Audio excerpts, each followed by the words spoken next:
The first thing Johnson noticed was the sound. Not the usual noisy Lagos sound of Danfo horns, shouting passengers, and generators coughing smoke. This sound was different. It was smooth, heavy, powerful, like a storm made of engines. Johnson froze with a spoon halfway to Zara's mouth. Zara was sitting weakly on the old wooden bench inside his roadside mechanic workshop, under a tired, dusty canopy that looked like it could tear any day. Her back rested against a wooden pillar and her eyes were barely open. Her lips were slightly apart, waiting for the next bite of jollof rice. Johnson's hands were shaking as he fed her, not because he was scared of work. Johnson had fixed cars under rain, sun, and even during police raids. He was shaking because Zara looked like she could disappear at any time, like life was leaving her slowly. And he was fighting to hold her here. "Small, small," Johnson whispered, voice soft like a brother's. "Just take this one, for strength." Zara swallowed with difficulty. Her throat moved slowly, her eyes fluttered, tired, dull, but still alive. Johnson forced a small smile, even though his heart was heavy. That was when the convoy arrived. Black Bentleys. Not one, not two. Many. They rolled in from the tarred road like a royal parade, their windows tinted dark, their bodies shining like new phones. The workshop suddenly felt smaller, poorer, and more exposed, like a secret place that had been discovered. The cars parked close, forming a wall of expensive metal. Men stepped out first, big men, security, dark suits, earpieces, hard faces. They looked like people who didn't ask questions. They gave orders. They spread out fast, scanning the area, watching the rooftops, checking corners like they expected danger to jump out of Johnson's pile of used tires. Johnson's spoon stopped in the air again, his mouth opened but no sound came out. His brain searched for one reason why people like this would come to a poor roadside workshop. He had never seen anything like it in his life. The nearest guard looked at him like Johnson was a problem that needed to be removed. Johnson's stomach tightened. Then the door of the front Bentley opened, slowly, like the moment before thunder. A polished black shoe touched the dusty ground, then another, and a man stepped out. He was tall, broad, sharp. He wore an expensive navy blue suit, with a clean white inner shirt. His grey beard was neatly trimmed, and his face looked like it belonged on the news. Serious, controlled, powerful. Even without anyone saying his name, you could tell this man had money and authority. The air changed. The whole road seemed to hold its breath. The guards stood straighter. A hawker nearby stopped shouting. Even the wind felt quiet. The man looked around once. His eyes landed on Johnson's workshop. Then he began to walk toward it. One step at a time, calm, like he owned the road. Johnson's heart beat faster. His mind raced. Did I do something wrong? Is it because of that customer's car last week? Is it police? Is it government? But the man didn't look like police. He looked like someone police respected.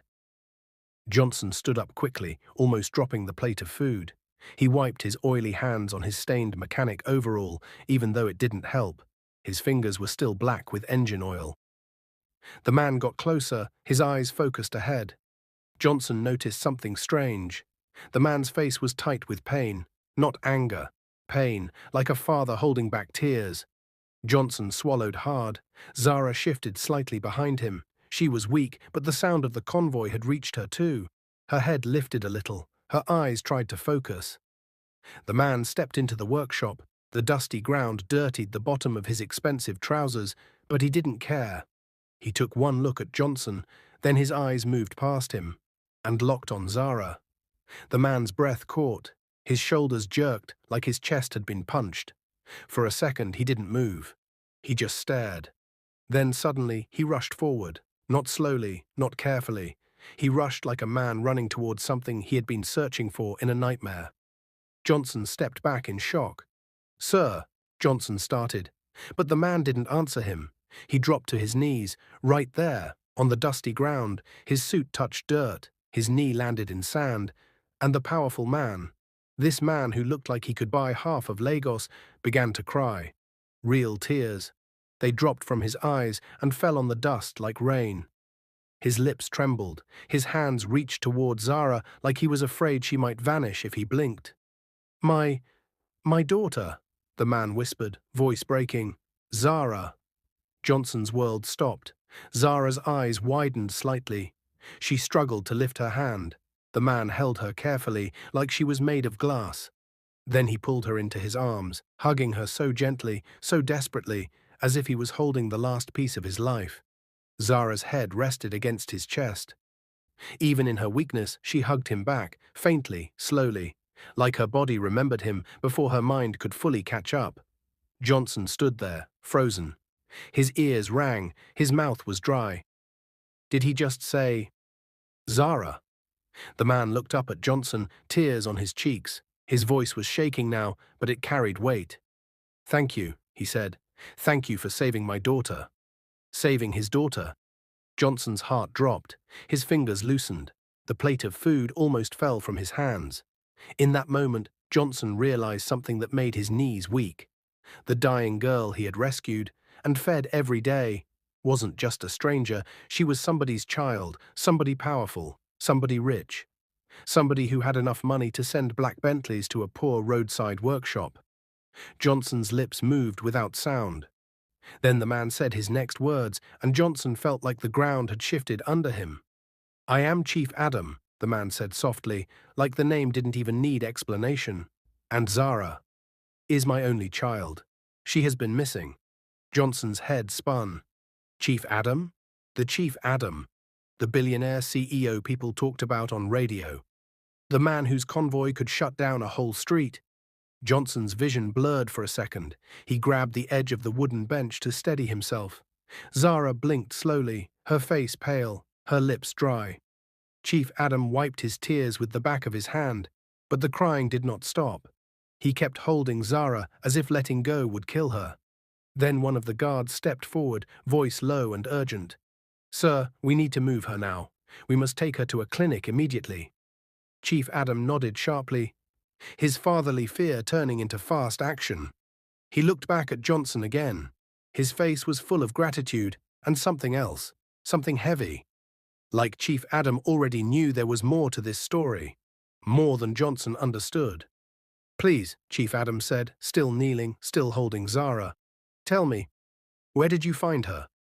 Johnson opened his mouth, but before he could answer, Zara suddenly coughed. A deep, painful cough. Her body jerked. Her eyes rolled back slightly. Her head fell limp against Chief Adam's arm.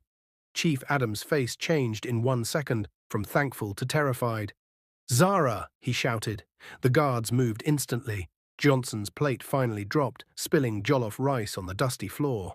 And Johnson rushed forward too, panic rising in his throat, because the girl he had fought so hard to keep alive was collapsing again, right inside his poor workshop, right in front of her billionaire father. And this time Johnson was not sure she would wake up.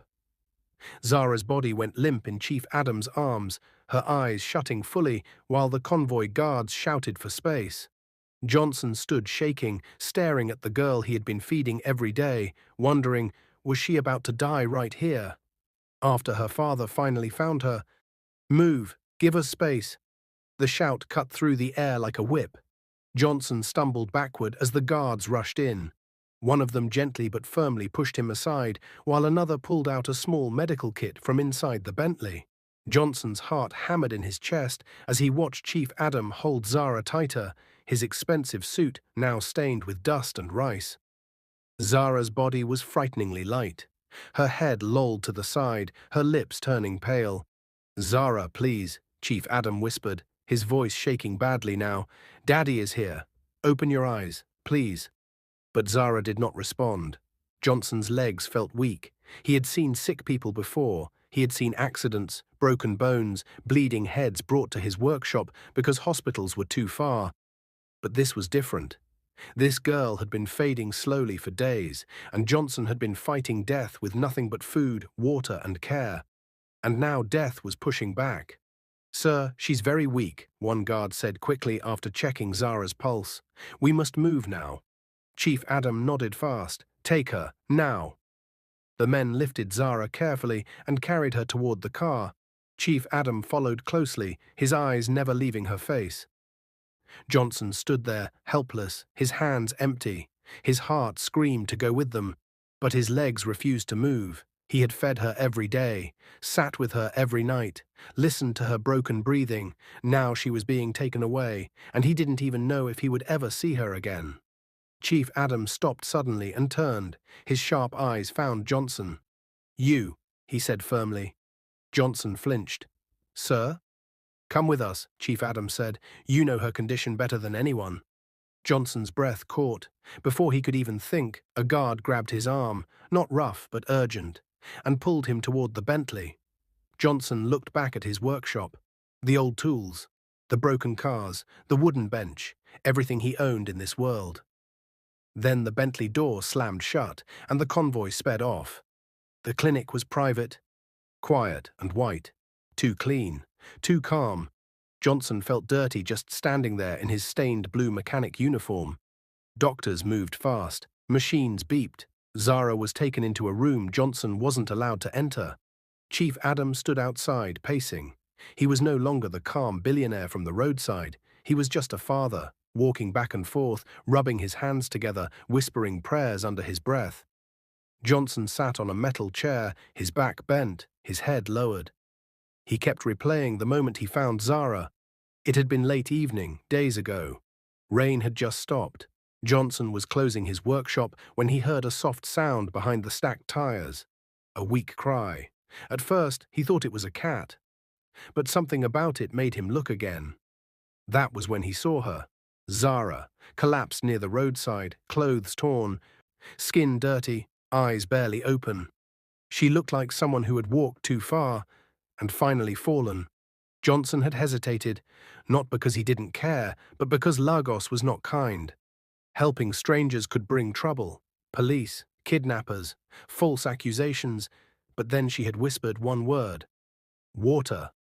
And Johnson knew he could not walk away. A door opened suddenly. Johnson jumped. Chief Adam stopped pacing. A doctor stepped out, removing his gloves. "How is she?" Chief Adam asked quickly. The doctor sighed. "She's stable for now, very dehydrated, very weak. She has been without proper care for a long time, but she's strong." Chief Adam closed his eyes in relief. Tears slipped out again. "Thank God," he whispered. Johnson felt his chest loosen slightly. "She will need rest," the doctor continued. "We will observe her for a few more hours, then she can be discharged." Chief Adam nodded. "Anything, whatever she needs."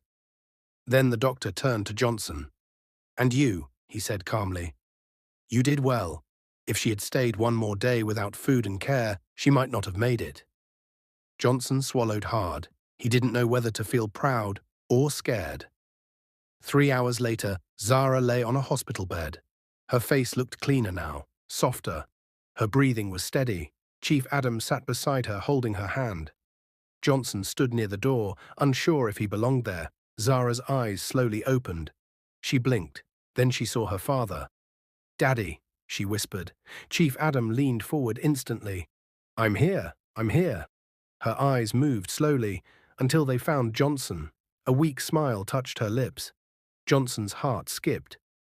"Thank you," she whispered faintly. Johnson nodded, unable to speak. That night, Chief Adam took Zara home. But Johnson did not sleep. He lay on his thin mattress, staring at the ceiling of his small room behind the workshop. His mind was loud. Chief Adam, billionaire, missing daughter, convoy, clinic. None of it felt real. He wondered if trouble would come next. He wondered if he would be questioned, or accused, or blamed.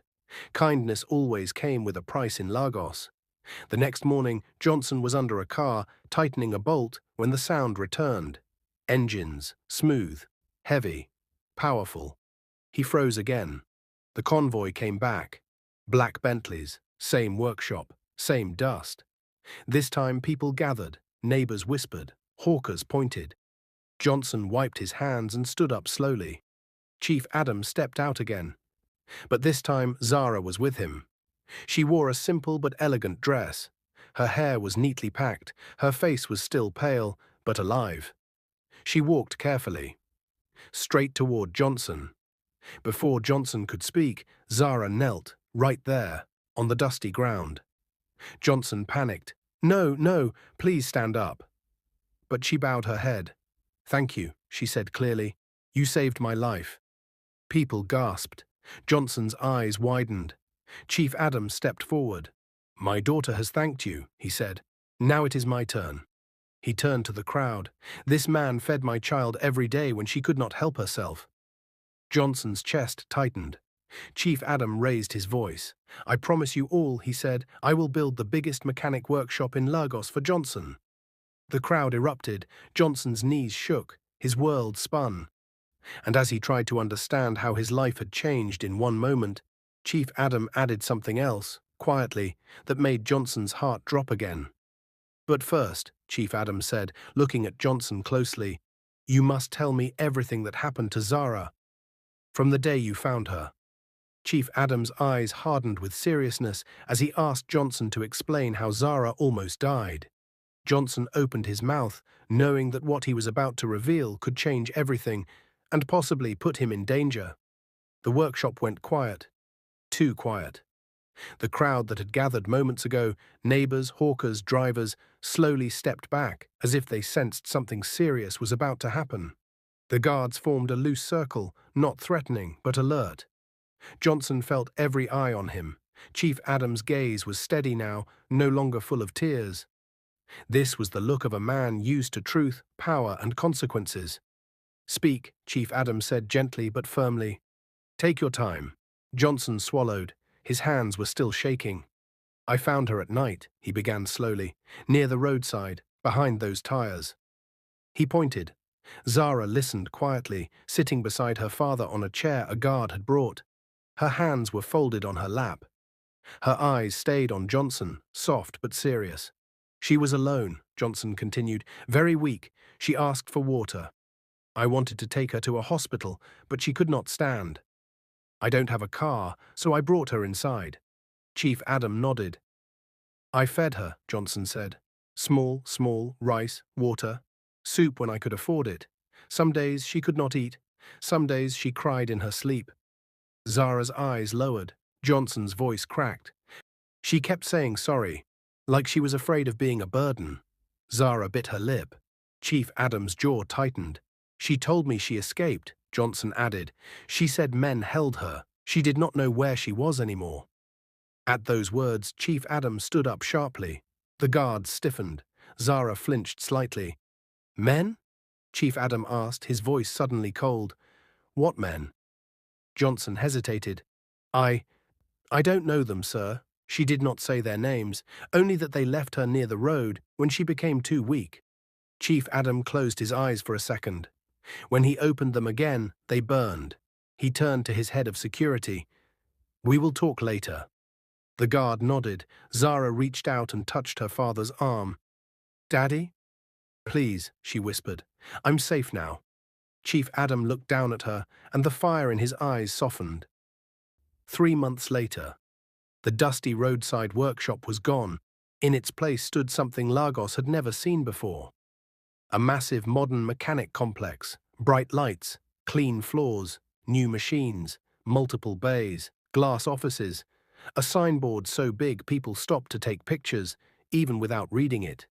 Johnson stood at the center of it all, wearing a clean blue overall, staring like a man inside a dream. Hundreds of engineers moved around, working calmly. Cars lined up. Luxury cars, company cars, government cars. And every single person there called him Ogre Johnson. Johnson had tried to refuse at first, but Chief Adam did not argue. "This is not payment," Chief Adam had said. "This is justice." Within a year, Johnson's life changed faster than his mind could catch up. He became known, respected, rich. He bought a mansion in Banana Island, bought an SUV, employed over 100 engineers. And yet, every time he saw Zara, something in his chest shifted. Zara came often, at first just to say thank you again, later to sit and talk. She asked questions about engines, about Johnson's childhood, about how he learned to survive alone. Johnson tried to keep distance. She was a billionaire's daughter. He was a mechanic who once ate only bread and tea, but life kept pushing them together. Johnson's company handled the maintenance of all Chief Adams' cars and all his company vehicles. Meetings became conversations. Conversations became laughter. Laughter became silence that felt heavy with meaning. One evening, as the sun dropped behind the building, Zara stood beside Johnson, watching workers close for the day. "You gave me a second life," she said softly. "Before you fed me, I had given up." Johnson looked away. "I only did what anyone should do." She smiled sadly. "Not everyone does." Their hands brushed. Neither pulled away. Chief Adam watched everything. He said nothing. Until one night he called Johnson to his office. The room was quiet, large, powerful. "Do you love my daughter?" Chief Adam asked without warning. Johnson's heart almost stopped. I respect her, sir." "That was not my question." Johnson took a deep breath. "Yes," he said, "I do." Chief Adam studied him for a long time. Then he nodded. "If you hurt her," he said calmly, "you will answer to me." Johnson bowed his head. "I understand." Months later, Lagos talked about one wedding, the day Chief Adam walked his daughter down the aisle, the day he placed Zara's hand into Johnson's, the day cameras flashed and the city whispered. But just as the vows were about to begin, a man stepped forward from the crowd, shouting, pointing. "This marriage should not happen," the man yelled. "That mechanic is hiding something." The hall exploded into noise. Johnson's heart dropped. Zara turned to him, confused. Chief Adam stood still, and the man raised his hand, holding a document. "This paper," he said loudly, "will destroy everything you think you know about Johnson." In front of the wedding crowd, a stranger accused Johnson of hiding a dark secret, and claimed to have proof. Johnson stood frozen, knowing that one truth from his past could tear apart everything he had built. The wedding hall fell into chaos. Gasps ripped through the air. People stood up from their seats. Phones came out. Whispers spread like fire in dry grass. Johnson felt the blood drain from his face. Zara turned fully toward him, her eyes wide with confusion and fear. "What is he talking about?" she whispered. Johnson could not answer. Because the man standing there, Johnson knew him. Not by name, but by memory. A dark, painful memory he had buried so deep, he prayed it would never return. Chief Adam raised his hand slowly. The room quieted, not because people wanted silence, but because they feared it. "Who are you?" Chief Adam asked calmly. The man stepped forward. He was in his late 40s, poorly dressed compared to the guests, but his eyes were sharp and bold. "My name is Felix," the man said, "and I know Johnson very well." Johnson's throat tightened. Felix lifted the document higher. "This man you are about to give your daughter to," Felix continued, pointing at Johnson, "was once arrested in this city." A loud gasp echoed. Zara shook her head. "That's not true." Felix smiled thinly. "Is it?" All eyes turned to Johnson. His legs felt like stone. Chief Adam's face hardened. "Johnson," he said quietly, "look at me." Johnson forced his eyes up. "Tell me," Chief Adam said, "is there any truth in what this man is saying?" The hall felt like it was shrinking. Johnson opened his mouth, closed it, then finally spoke. "Yes," he said. The single word hit the room like a bomb. Zara staggered back a step. "What?" she breathed. "I was arrested once," Johnson said, his voice shaking but clear. "Years ago." The hall erupted again. "No. No way. Is that true?" "A criminal." Zara's eyes filled with tears. "Why didn't you tell me?" she asked, her voice breaking. Johnson turned to her fully. "Because I was ashamed," he said softly, "and because the truth is not what people think." Felix laughed loudly. "Listen to him," he mocked. "Always the innocent one." Chief Adam raised his hand again. "Explain," he ordered. Johnson took a deep breath. His mind traveled back to a time he had tried to forget. Years ago, before the workshop, before the dust, before Zara. Johnson had been younger, hungry, desperate. He worked as an assistant in another mechanic yard. One night, armed robbers broke into the place. Cars were stolen, parts disappeared, police arrived. Johnson was there. He was poor. He had no connections, no lawyer, no voice. "They said I helped them," Johnson said, his eyes wet. But I didn't. I was sleeping in the workshop that night because I had nowhere else to go. Felix interrupted loudly. Lies! Johnson ignored him. I spent 3 weeks in a cell, Johnson continued. 3 weeks of hell, until the real thieves were caught trying to sell the stolen cars. My name was cleared. He looked at Zara. I was innocent. Zara's tears rolled freely now. Felix waved the document again.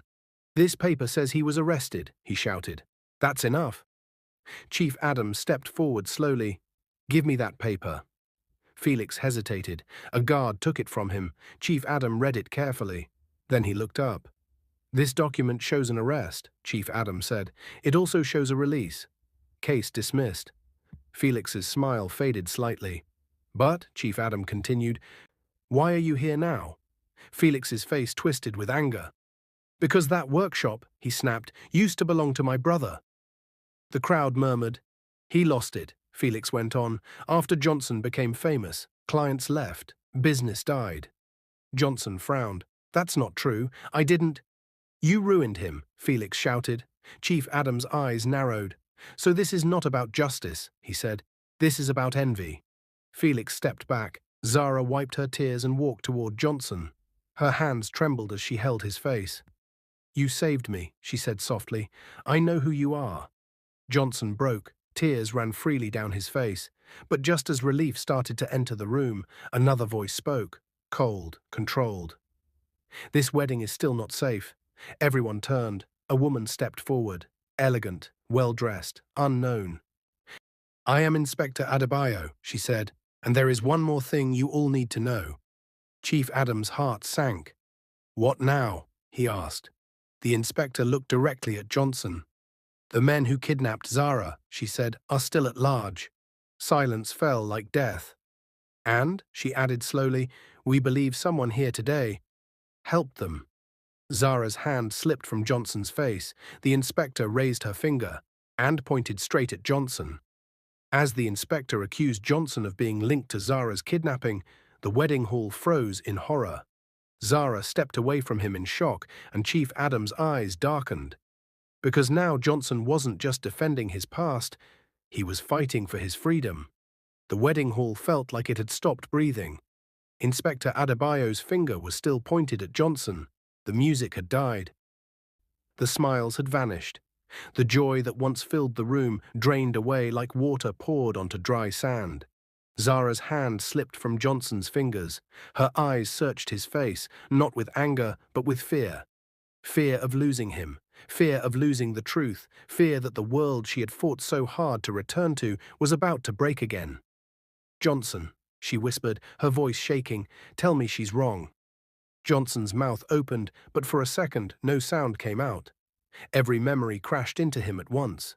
The cell, the hunger, the nights he slept beside engines because he had nowhere else to go, the day he found Zara barely breathing behind his tires.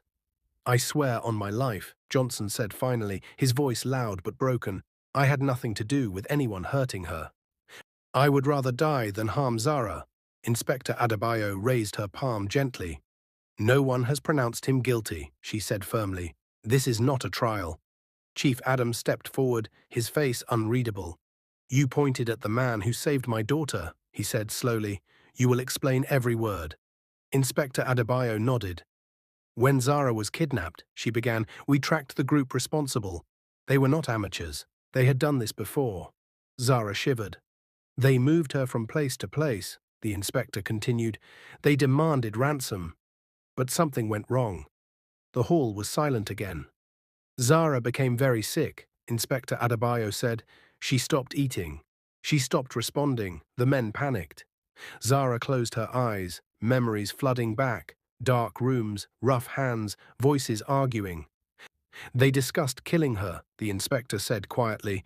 They believed she was no longer useful. A gasp rippled through the crowd.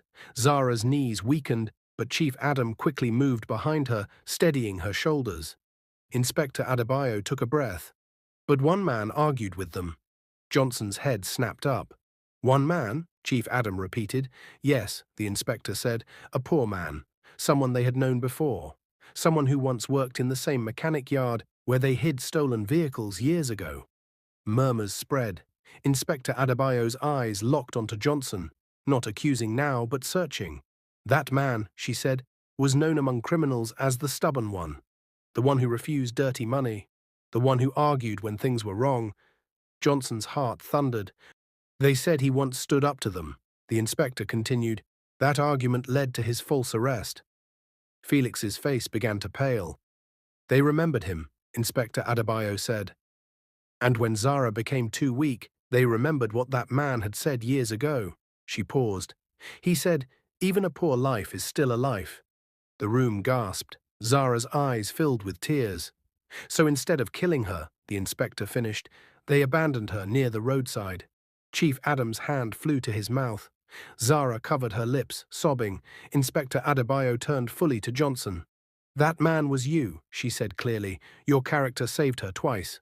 Silence exploded into sound. People cried openly. Some clapped. Some whispered prayers. Zara broke free from her father and ran into Johnson's arms. I knew it, she cried. I knew you were not lying. Johnson held her tightly, shaking, his tears soaking into her veil. I was scared, he whispered. I didn't want my past to destroy your future. Zara pulled back and looked at him. My life began again because of you, she said. How could your past frighten me? Chief Adam stepped forward. His eyes were wet. For a long moment he said nothing. Then he did something that shocked everyone. He bowed his head slightly toward Johnson. Forgive me, Chief Adam said, for doubting the man who fed my daughter when I could not find her. Johnson froze. No, sir. Chief Adam raised his hand. You are not just marrying my daughter, he said. You are joining my family. Felix tried to step back quietly, but Inspector Adebayo turned sharply. Stop right there. Felix's voice cracked. I only wanted the truth. Inspector Adebayo's eyes were cold. You wanted revenge. She nodded to security. Felix was seized immediately.